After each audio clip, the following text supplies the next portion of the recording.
On est là et on est là pour louer le Seigneur. On a préparé comme s'il y avait 200 personnes qui allaient venir ce matin.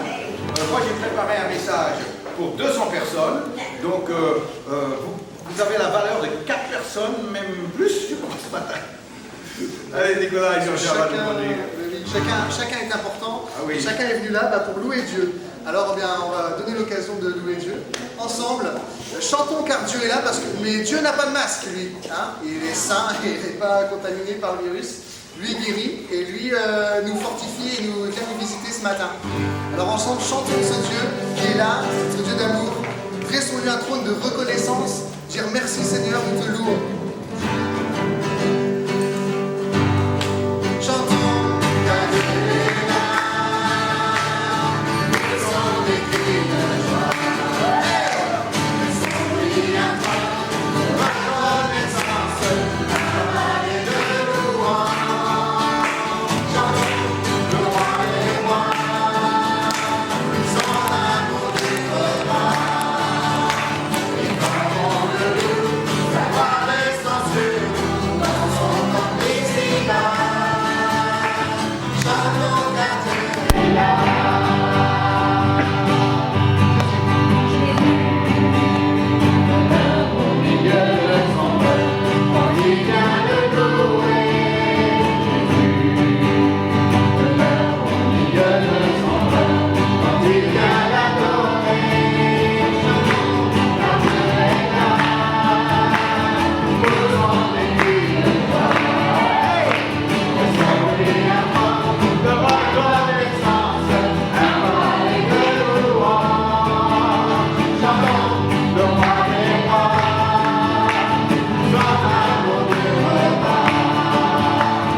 Sont rassemblés au milieu de sont rassemblés en son nom et bien au milieu de nous. Et là, comme on n'est pas nombreux, on est plus que deux. Oui, c'est bon, il est là. Dieu, tu es bon. On va lui dire Seigneur, tu es bon, ta grâce envers nous durera jamais. Nous, les peuples de toutes les nations ici, il y a pas mal de nations de représenter. Il y a la Roumanie, il y a l'Espagne, il y a Chili, Australie. La France. Il est où? Oui, Cap-Vert. Ah, d'accord. La métropole, la Réunion est là, toujours. Allez, ensemble. Dieu, tu es bon. Dieu, tu es bon et ta grâce envers nous durera jamais. Dieu, tu es bon et ta grâce envers nous durera jamais. Tous les peuples de toutes les nations.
unis par son amour et nous sommes la famille de Dieu. Puis on va prendre ce chant, nous sommes unis dans la famille car Dieu nous lie à toujours. C'est Dieu qui nous lie par son Esprit Saint, qui nous a fait entrer dans sa maison, qui nous a fait entrer dans sa famille. Vous l'avez chanté pendant les 40 jours de chant de louange pendant le confinement. Hein? Oui, on l'a Certains vont chanté. peut-être le reconnaître. Hein? Donc comme ça fait un petit rappel.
C'est vrai que le Seigneur est là, mais le Seigneur nous utilise les uns les autres et on avance ensemble dans la foi. On ne peut pas vivre notre foi tout seul derrière un écran. On l'a fait pendant c'était. Ok. Il y a du montage, tout ça. Et puis on est derrière un écran, quoi. Il n'y a pas forcément d'échange, même si l'Esprit de Dieu était là. Beaucoup ont vécu des grandes choses avec le Seigneur. Certains viennent qui sont venus la semaine dernière suite à ça. Mais ça ne remplace pas l'Église et le fait d'être ensemble. Et ensemble, on est là pour s'encourager, pour se supporter. Ensemble, se pas supporter, mais se supporter, s'aider et aller de l'avant. Ah, c'est bon. Ah oui, c'est bon. On va chanter l'amour. On va chanter justement l'amour. On a chanté une chaîne d'amour. Et maintenant, on va chanter l'amour. Vous pouvez vous perdre dans la présence de Dieu. Si vous ne connaissez pas, vous allez être content qu'on a chanté ce matin.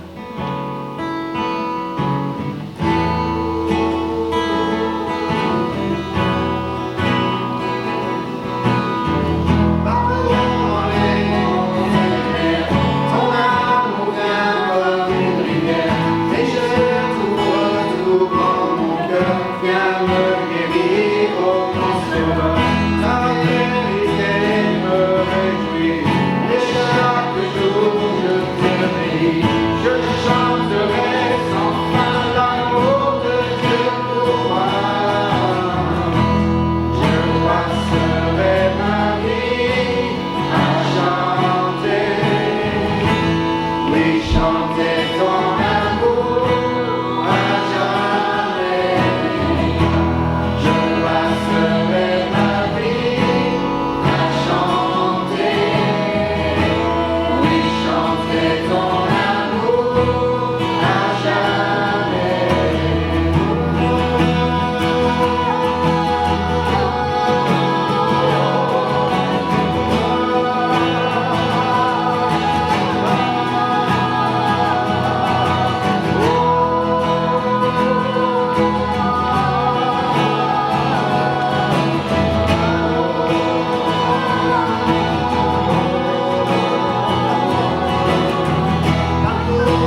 nous respirons, Seigneur, c'est l'air du ciel. Si tu nous avais dit que tu aimes, on serait déjà très heureux de cela, que notre Dieu nous aime. Et lorsque ta parole nous annonce que tu es l'amour, que tu es l'essence même de l'amour, tout autour de toi c'est l'amour. Et tous ceux qui sont destinés au ciel se sont préparés ici sur terre, dans cet amour de la présence de Dieu palpable que nous avons maintenant. Et aujourd'hui tu nous prépares dans ces moments pour vivre dans l'atmosphère même du ciel, où tout sera amour, parce que tout sera Dieu. Ton amour, Seigneur, aujourd'hui, nous prépare pour l'éternité.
Son amour est vraiment infini. Et ce matin, je veux te dire que son amour est infiniment grand. Il y en a pour tout le monde. Il y en a même pour plus la création. Il y en a pour les êtres célestes qui le louent. Les êtres célestes qui l'adorent. On l'adore ensemble. Son amour est infiniment grand. Et même incompréhensible. Et vraiment Dieu, dans son amour, eh bien, veut te dire, eh bien, je t'aime et je vais te donner l'amour que tu as besoin, la paix dans ce moment, mais qui dure tout longtemps. C'est pas juste une portion, c'est un amour qui dure jusqu'à l'éternité.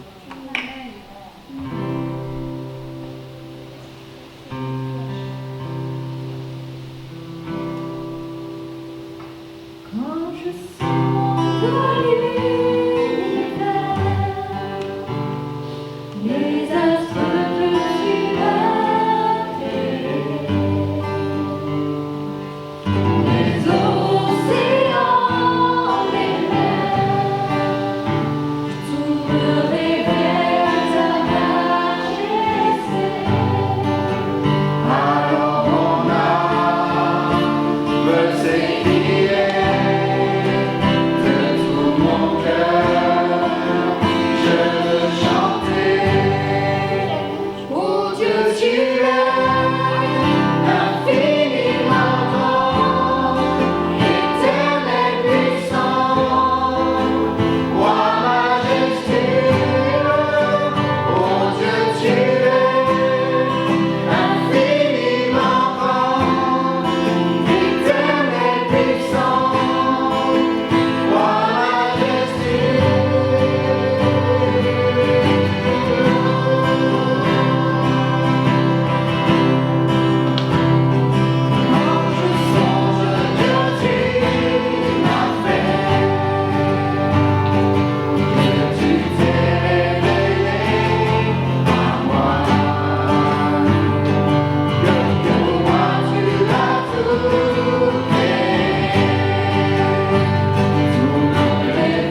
Seigneur, de chanter ce chant à l'île de la Réunion, quand nous sommes entourés de cette création tellement majestueuse, entourés de ces éléments de la nature qui nous parlent sans cesse de toi, de ta grandeur, de ta gloire, de ta puissance.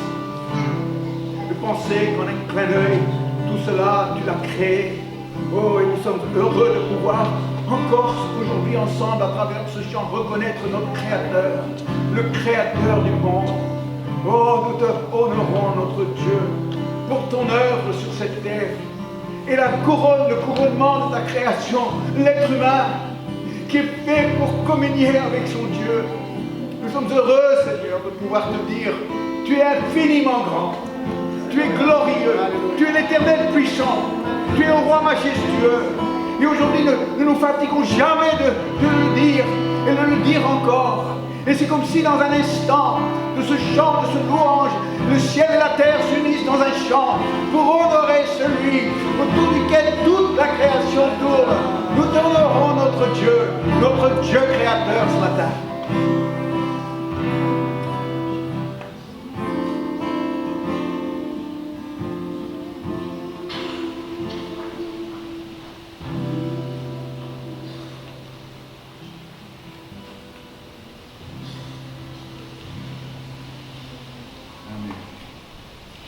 J'ai une question pour vous aujourd'hui. Est-ce que vous recevez des bénédictions? Oui. Ou est-ce que vous êtes bénis? Oui. Les deux. Question piège. Ah non, c'est l'heure de la prédication. Moi, je vais intituler mon message ce matin « Je suis un homme béni ». Pas une petite bénédiction ponctuelle, il y a mieux. Je suis un homme béni. Et je veux que vous le soyez aussi. Et alors, on va prendre un exemple de l'Ancien Testament. Oui. Un super exemple. C'est pas souvent, hein? Non, mais c'est un bel exemple. Et qu'ensuite, on va l'appliquer à nous. C'est bien sûr ce personnage tellement riche de sens pour le chrétien, c'est Joseph. Joseph, oh là là. Et dans la typologie de la Bible, Joseph aussi est une représentation de Jésus, une anticipation de la vie de Jésus, avec tout ce qu'il a vécu et la finalité des choses. Genèse 49, versets 22 à 26. Alors, 22 à 26. Joseph est le rejeton d'un arbre fertile, ou une pousse d'un arbre fertile. Rejeton, c'est dans le sens d'une pousse, pas un rejeté. D'un arbre fertile. Le rejeton d'un arbre fertile près d'une source. Les branches s'élèvent au-dessus de la muraille. Ils l'ont provoqué, ils l'ont lancé des traits. Les archers l'ont poursuivi de leur haine. Mais son arc est demeuré ferme et ses mains ont été fortifiées par les mains du puissant de Jacob, qui parle de Dieu, bien sûr, le puissant de Jacob. Il est ainsi devenu le berger, le rocher d'Israël. C'est l'œuvre du Dieu de ton Père qui t'aidera. C'est l'œuvre du Tout-Puissant qui te bénira. Des bénédictions des cieux en haut, des bénédictions des eaux en bas, des bénédictions des mamelles et du sein maternel, des bénédictions de ton Père s'élèvent au-dessus, des bénédictions de mes pères, jusqu'à la cime des antiques collines, qu'elles soient sur ta tête, Joseph, sur le sommet de la tête du prince de ses frères. Qui prononce ça sur ce garçon? Son père. Son père, Jacob, juste avant de mourir, il a convoqué ses fils, il a prophétisé, il a déclaré une bénédiction sur chacun de ses fils. Et ça, c'est ce que nous avons lu, c'est ce que le père mourant a proclamé sur Joseph il l'appelait un arbre, il l'appelait un arbre fertile. Il a dit qu'il était fertile parce qu'il était planté à côté de sources d'eau. Il a dit qu'il serait malmené, mais qu'il allait tenir ferme. On voit le personnage de Jésus dans toute cette déclaration. Mais il dit qu'il est béni d'en haut, il est béni d'en bas, il est béni des mères, il est béni des pères, il est béni, il est un homme béni. Elle retombe sur sa tête, la bénédiction. Ah, c'est pas moi qui le dis, c'est le texte. Regardez, qu'elle soit sur la tête de Joseph. Regardez un peu votre tête, pour voir ce qu'il y a dessus, pour voir, est-ce qu'il y a une bénédiction sur ta tête aujourd'hui? Oh là là, oh là là. Non, ici, qu'est-ce qui s'est passé là? Vous connaissez l'histoire de Joseph? Ah, l'histoire de Joseph, elle est tellement belle. Si vous ne la connaissez pas, allez chercher l'histoire de Joseph dans Genèse. L'histoire commence bien avant, le chapitre 49. Joseph est béni dès son enfance. Dès son enfance, le papa, il dit, comment il appelle là, le sommet de la tête du prince de ses frères. Wow. Et en fait, il était tellement aimé de son père Jacob, que Jacob lui a fait une tunique de plusieurs couleurs. Et bon, ça a déjà suscité la jalousie chez les frères, qui allaient trouver son apothéose, parce que c'était lorsqu'il était adolescent qu'il a été encore béni. Cette fois-ci, par Dieu directement, en lui donnant des rêves, des songes de gloire et d'autorité future. Et dans son enthousiasme et ce manque de maîtrise d'adolescent, eh bien, il a tout raconté à ses frères. Il n'aurait jamais dû faire ça, parce qu'il s'est retrouvé au fond d'un trou. Et c'est là, il était jeté par ses frères dans le trou.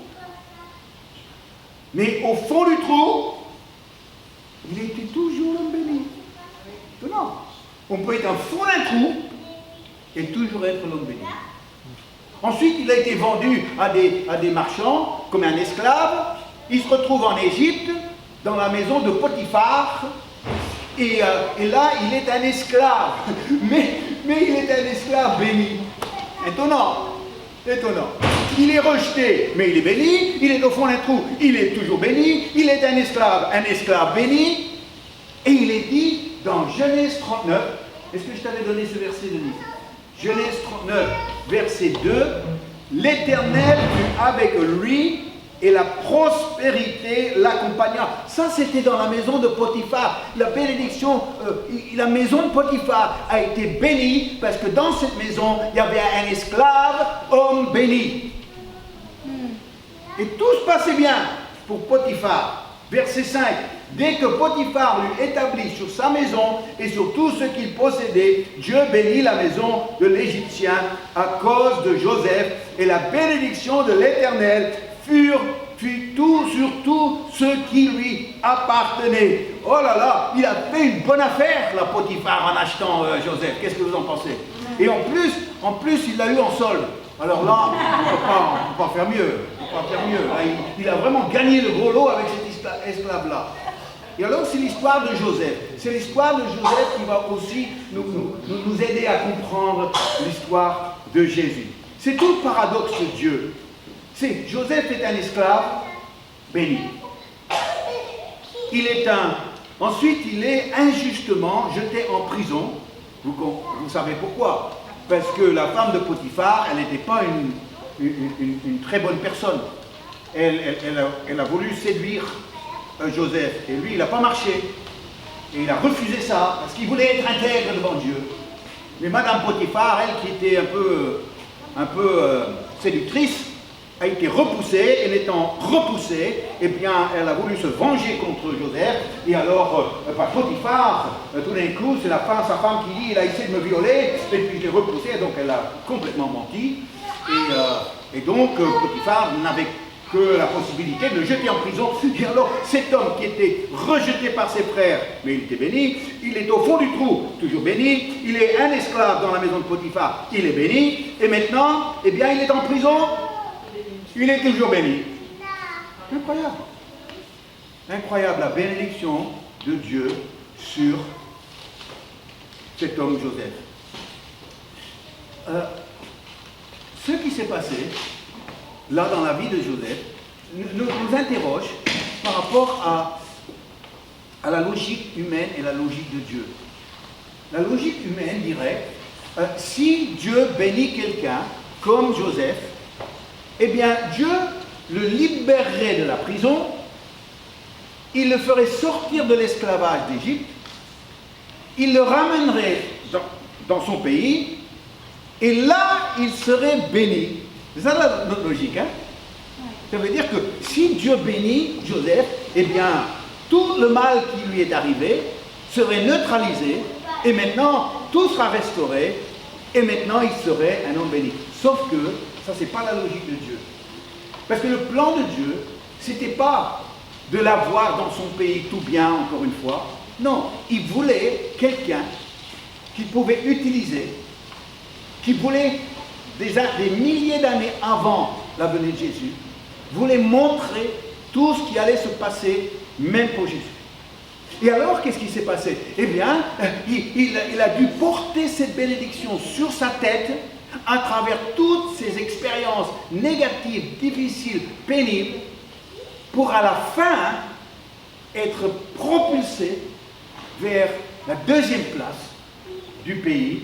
Et tout ça parce que dans la prison, la bénédiction de Dieu qui était sur lui, la capacité d'interpréter avec justesse les songes, eh bien, a fait qu'éventuellement, lui qui a été oublié par les chansons, c'est par l'interprétation qu'il a donnée à l'autre homme qui était prisonnier avec lui, eh bien, il a donné l'interprétation, l'autre homme a été libéré, il lui a dit, ne m'oublie pas, hein, ne m'oublie pas. Et il m'a dit, chic, je crois qu'à travers ça, il sera libéré, moi je vais être libéré. Eh ben non. Parce que les chansons, qui lui a été libéré, ensuite sortant de prison, a complètement oublié Joseph. Complètement. Alors, refaisons point.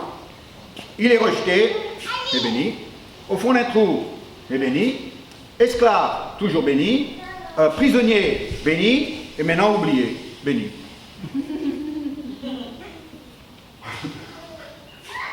Un homme béni. Et ça a duré encore 2 ans. On pourrait même penser, si on ne comprend pas comment Dieu fonctionne, on pourrait même penser que Dieu l'avait oublié. Que ce n'était pas seulement les chansons qu'il avait oubliées, mais c'était Dieu qui l'a oublié. Mais la bénédiction qui était sur lui est remontée en surface avec un songe que le pharaon a fait lui et que personne ne pouvait expliquer.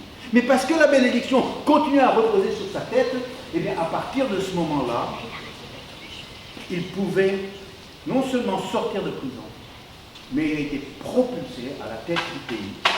Et c'est par son intervention que sa propre famille, ceux qui l'ont rejeté, ceux qui ont péché contre lui, ont pu être sauvés. Oh, je dis, Dieu c'est tellement beau. Avec recul, on peut tracer l'histoire de Jésus dans l'histoire de Joseph. Alors je vous parle de ça. Est-ce que vous êtes quelqu'un de béni? Une femme bénie? Un homme béni? Qu'est-ce qu'il y a sur ta tête?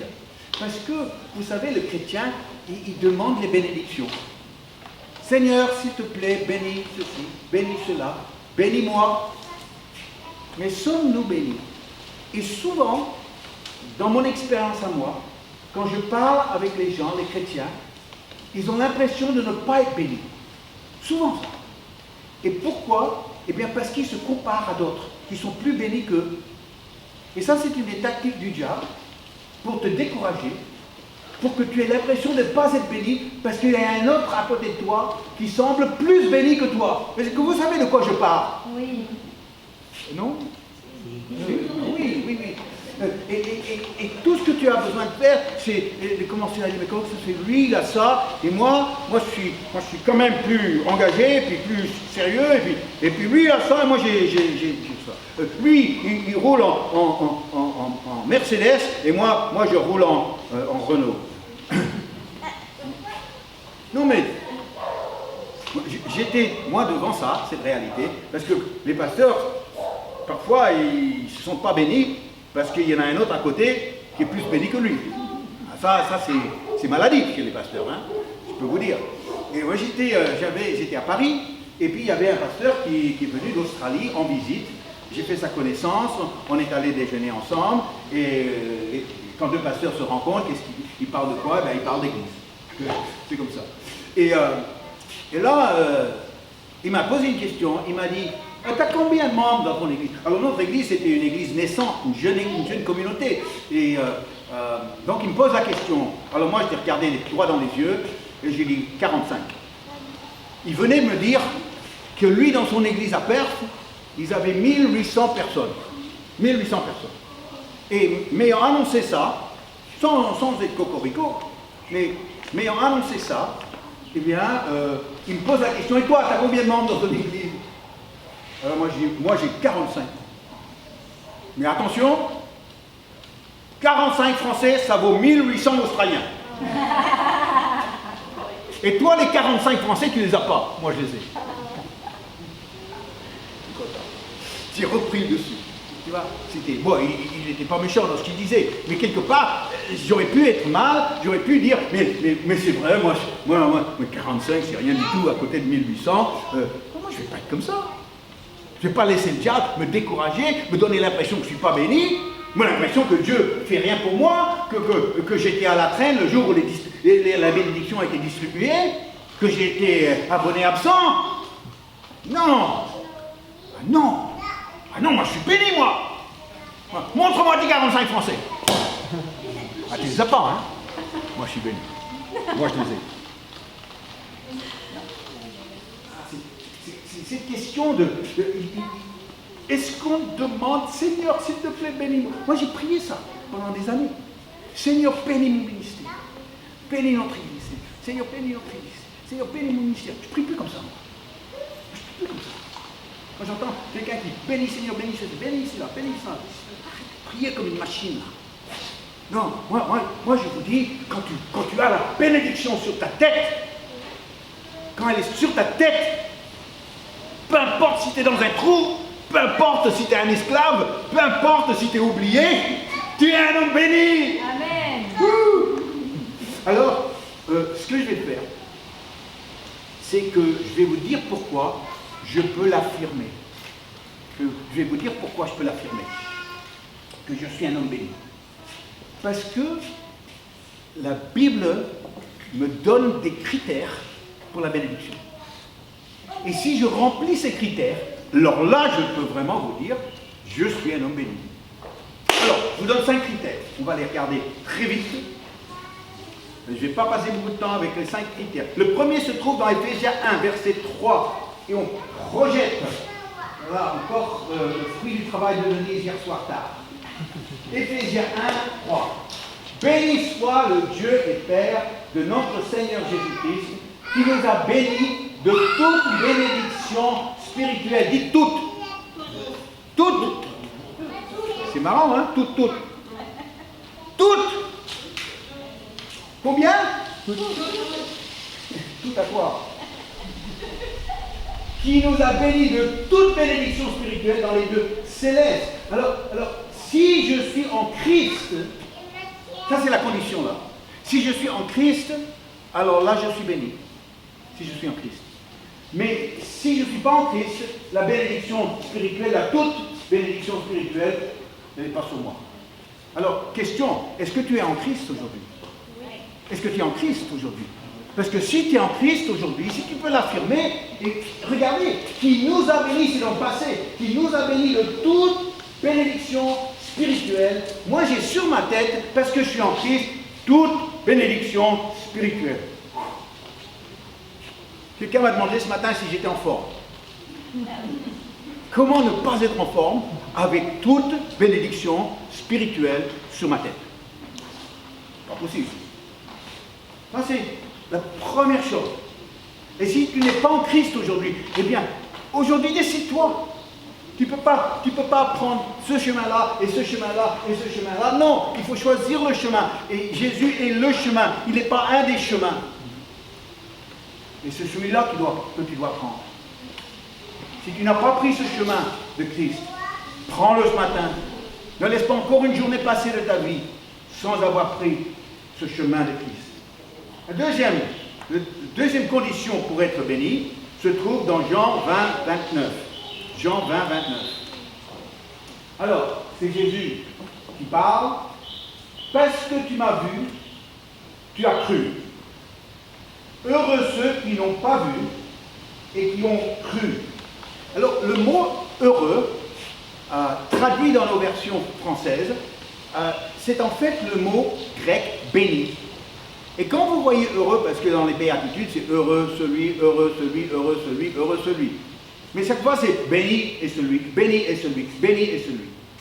Et ici, c'est parce que tu m'as vu, tu as cru, heureux, béni, ceux qui n'ont pas vu et qui ont cru. Bon, moi, je veux juste savoir, si vous qualifiez, combien ici ont vu? Donc, vous n'avez pas vu. On est d'accord. Combien ici n'ont pas vu, mais ont cru? Bénis! Bénis sont ceux qui n'ont pas vu et qui ont cru, c'est ça qu'il dit. Donc tu n'as pas besoin de demander la bénédiction parce que tu l'es. Elle est là. Elle est là. Troisième condition pour être béni, Jacques 1, verset 25. Alors, 12, pardon, qu'est-ce que j'ai mis? Ah ben moi j'ai marqué 25. Non, parce que j'ai sauté 1. Jacques 1, 25. Jacques 1, 25, et puis après on fait 12. Ben, on prend 12 tout de suite. Voilà. Mais celui qui aura plongé le regard, voilà. Mais celui qui aura plongé les regards dans la loi parfaite, la parole de Dieu, la loi de la liberté, et qui aura persévéré, n'étant pas un auditeur oublieux, mais se mettant à l'œuvre, celui-là sera, dites-le avec moi, heureux dans son activité. Dans son activité. Mais quelle est la condition pour être heureux, être béni dans son activité? De ne pas être un auditeur oublié. Si vous oubliez mon message ce matin, ben, vous n'allez peut-être pas être béni. Non, je plaisante. Celui qui a plongé le regard dans la loi parfaite et qui aura persévéré dans la loi, dans la parole de Dieu, et qui n'a pas oublié ce qu'il a lu et ce qu'il a entendu, et qui la met en application, eh bien, tu n'as pas besoin de demander la bénédiction, elle est là. Amen. Elle est là. Quatrième. Là, c'est là, on revient à 12. Jacques 1, 12. Heureux l'homme qui supporte patiemment la tentation. Alors, le mot tentation, c'est pas le bon mot. Ah, monsieur Second, pourquoi tu fais ça?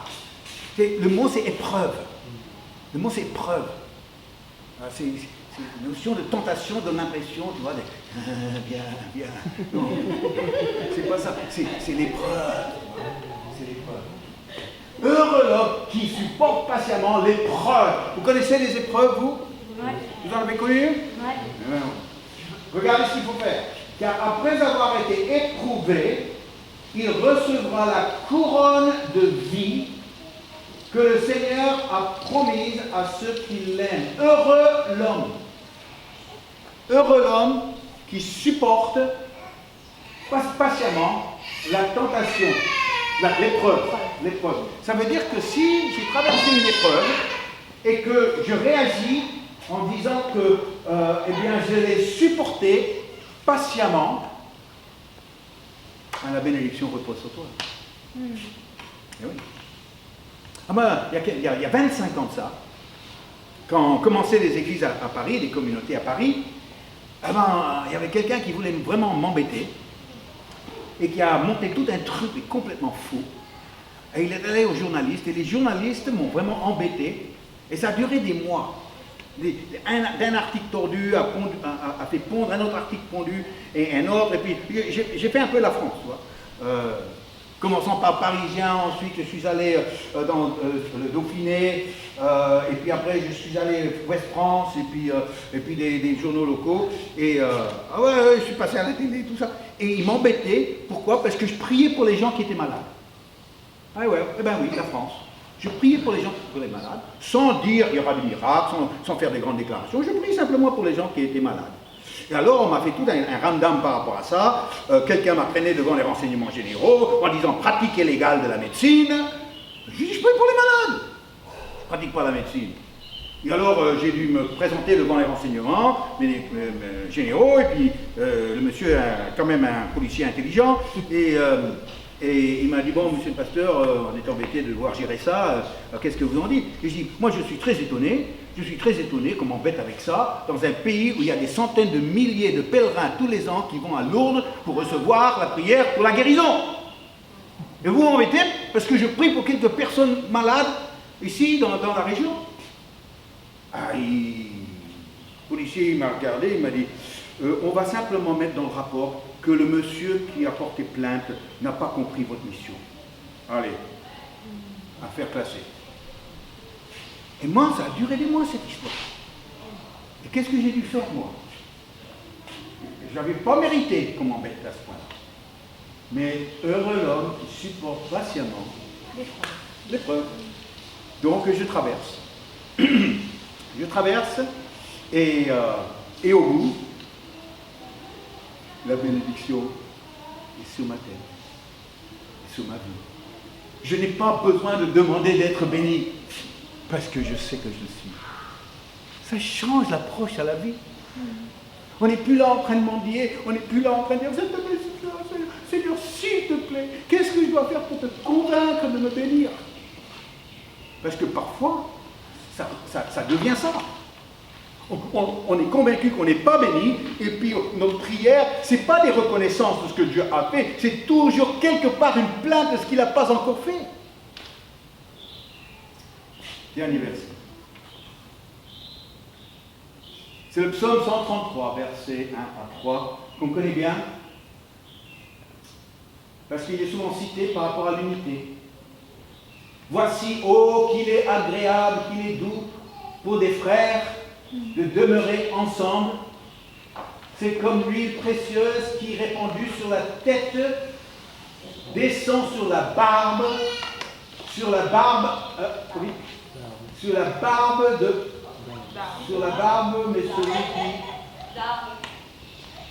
barbe d'Aaron, merci, qui descend sur le bord de ses vêtements. Regardez verset 3, il est bon celui-là. C'est comme la rosée de l'Hermon qui descend sur les montagnes de Sion, car c'est là que l'Éternel envoie la bénédiction. C'est où? C'est où là? Là c'est où? C'est là où que l'Éternel envoie la bénédiction, la vie pour l'éternité. Le là, c'est les frères qui demeurent dans l'unité.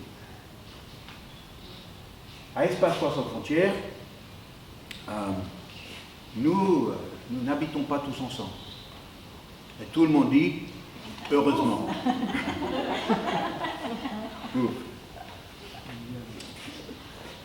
Je suis insupportable. Denis, c'est une sainte, je vous assure. Mais, non, c'est pas dans ce sens-là, parce que dans les familles sous le même toit, parfois ça se dispute fort aussi. Non, ici c'est pas ça, c'est cette capacité de pouvoir vivre ensemble. C'est tellement important pour une église, le vivre ensemble.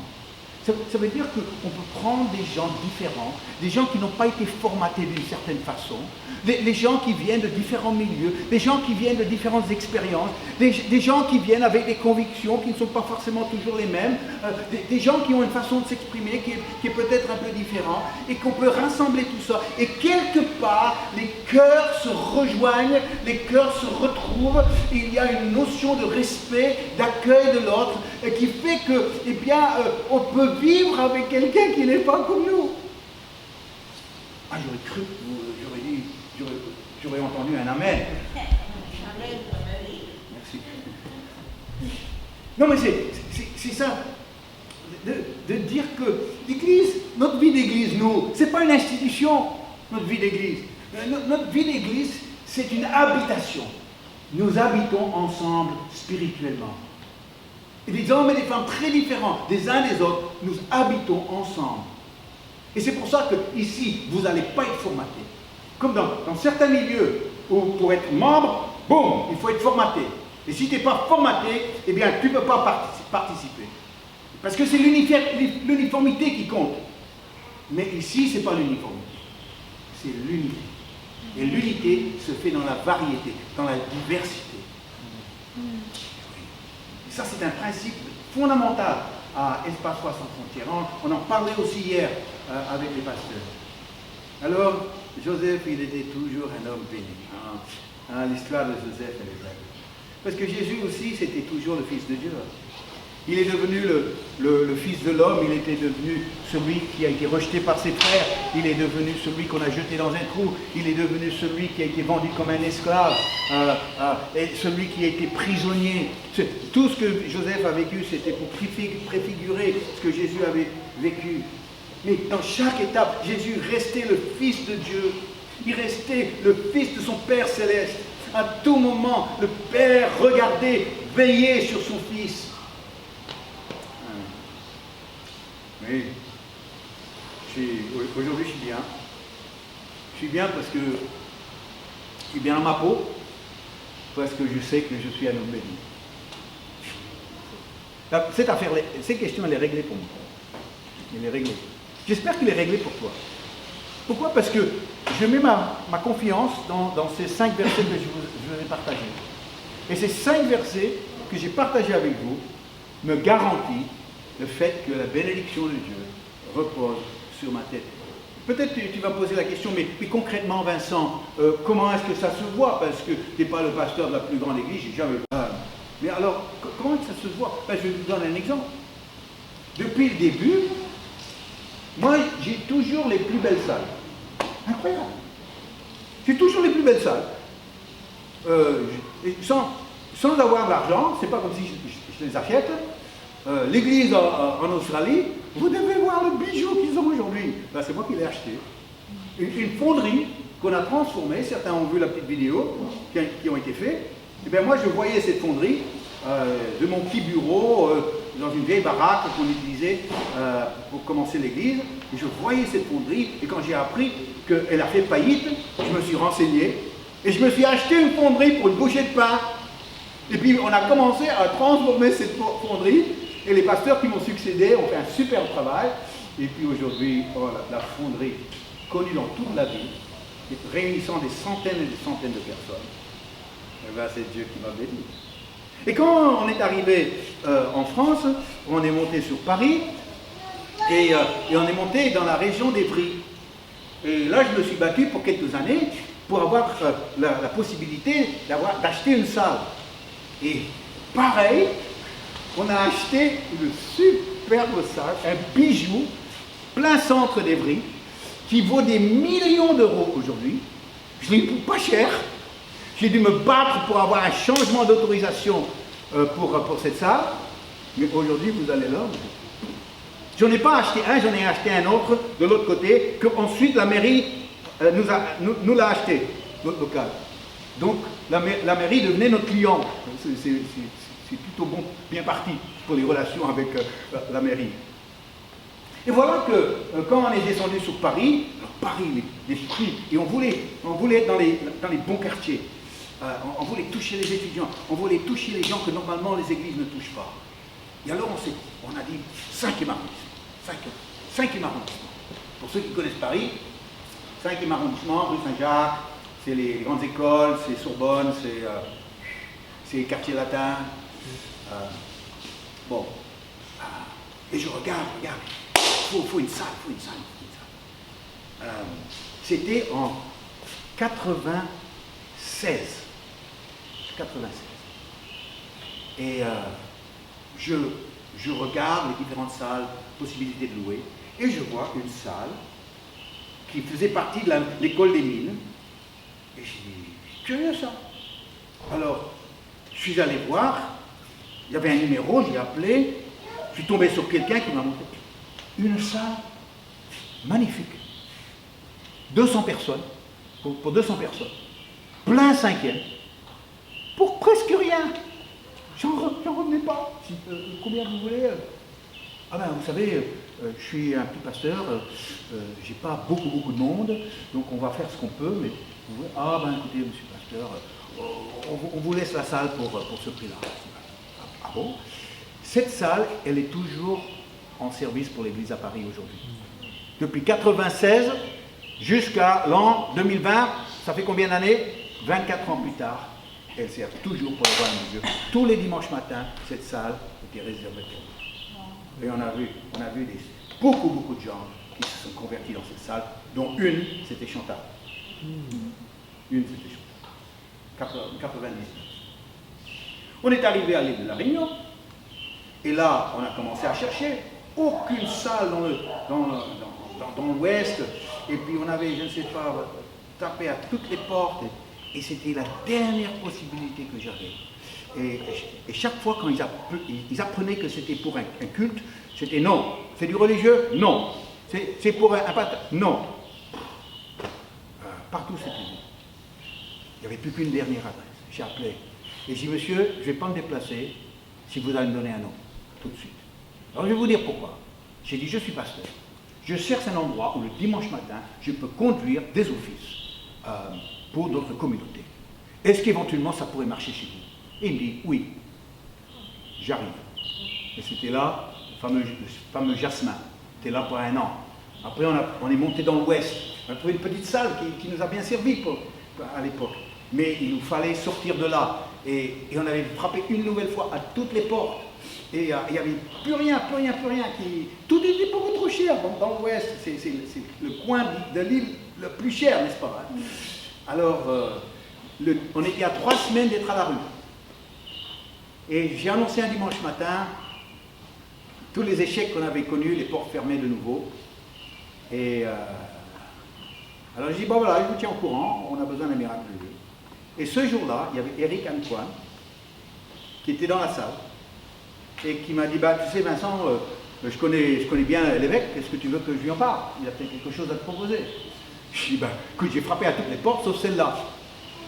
L'évêque, Eric, prend contact avec l'évêque prend contact avec le père Torpos, ici à Saint-Gilles. Le père Torpos m'appelle, moi j'appelle Pierre, on va en visite. Il y a une chapelle qui pourrait nous proposer. Et on arrive ici, et on a vu que c'était à côté de la plage, on a vu le parking. Alors on a dit, ben oui, ça pourrait effectivement, ça pourrait faire l'affaire pour nous. Hein. Alors quelles sont vos conditions financières? Et il m'a répondu, il n'y en a pas. Vous êtes le peuple de Dieu, c'est la maison de Dieu, il n'y en a pas. Et il nous a défendus pour qu'on puisse être dans cette salle depuis maintenant plus de 5 ans que nous sommes là. Je suis un homme béni. Je ne dis pas que tout ce que je touche, c'est de l'or, mais presque. C'est une salle. Et puis après, il y a Saint-Pierre. La chapelle à Saint-Pierre, pour ceux qui ne l'ont pas vu, eux, ils ont les clés. Ils ont les clés de la chapelle. Ils ont l'utilisation. Et non seulement ça, la chapelle, où ils peuvent mettre 80 personnes, mais au-dessus, il y a un appartement qui fait partie du lot. Et maintenant, ils ont l'utilisation exclusive de l'appartement, signé une convention avec l'évêché pour la somme importante, tous les mois, de 250 €. Wow. Moi, je suis un homme béni. Amen. Et ces belles salles, les plus belles salles, à des prix ridicules, m'ont poursuivi toute ma vie. Ah ouais, je suis confiant. Moi, je ne dois pas, Seigneur, s'il te plaît, bénis-nous, donne-nous une salle. Seigneur, s'il te plaît. Non, moi je dis, Seigneur, elle est où la salle? Parce que là, sur ma tête, il y a une bénédiction. Et toi, qu'est-ce qu'il y a sur ta tête? Un chapeau? Ou peut-être ta couronne, c'est quoi? C'est la couronne de la galette des rois? Ridicule couronne. Moi, quand on m'oblige de manger la galette, je prie que je ne tombe pas sur l'affaire. pas envie de devoir porter cette couronne ridicule sur ma tête. Parce qu'il y en a une plus belle qui m'attend au ciel. Parce que j'ai rempli, je suis en train de remplir ces critères, donc c'est bon. Oui. Et toi, est-ce que toi tu es une femme bénie? Est-ce que tu es un homme béni? Est-ce que la bénédiction court après toi? Ou est-ce que toi tu cours après la bénédiction? Je vous invite à vous lever. Dans la présence de Dieu.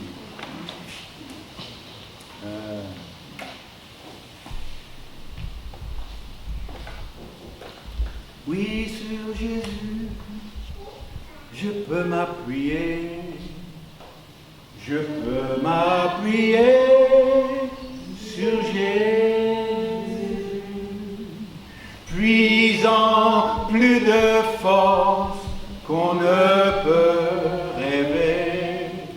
Je peux m'appuyer sur Jésus. C'est tout ce que c'est ce petit chant.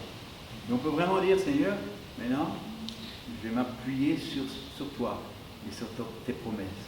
Oui, sur Jésus, je veux m'appuyer. Je veux m'appuyer sur Jésus, puisant plus de force qu'on ne peut rêver. Je veux m'appuyer sur Jésus, oui, sur Jésus, je veux m'appuyer, je veux m'appuyer sur Jésus, puisant plus de force qu'on ne peut rêver. Je veux m'appuyer sur Jésus. Bon, juste de garder les yeux fermés. Priez après moi à haute voix cette prière. Seigneur Jésus, ta bénédiction repose sur ma tête. Je suis quelqu'un de béni. Je ne cours pas après la bénédiction. Elle court après moi. Tout ce que je vais toucher sera béni. Parce que ta bénédiction repose sur moi. Si je dois vivre un temps dans un trou, si je dois vivre un temps oublié, cela n'empêche pas que je suis toujours une personne bénie. Parce que ta bénédiction repose sur moi. Je suis une personne bénie. Amen.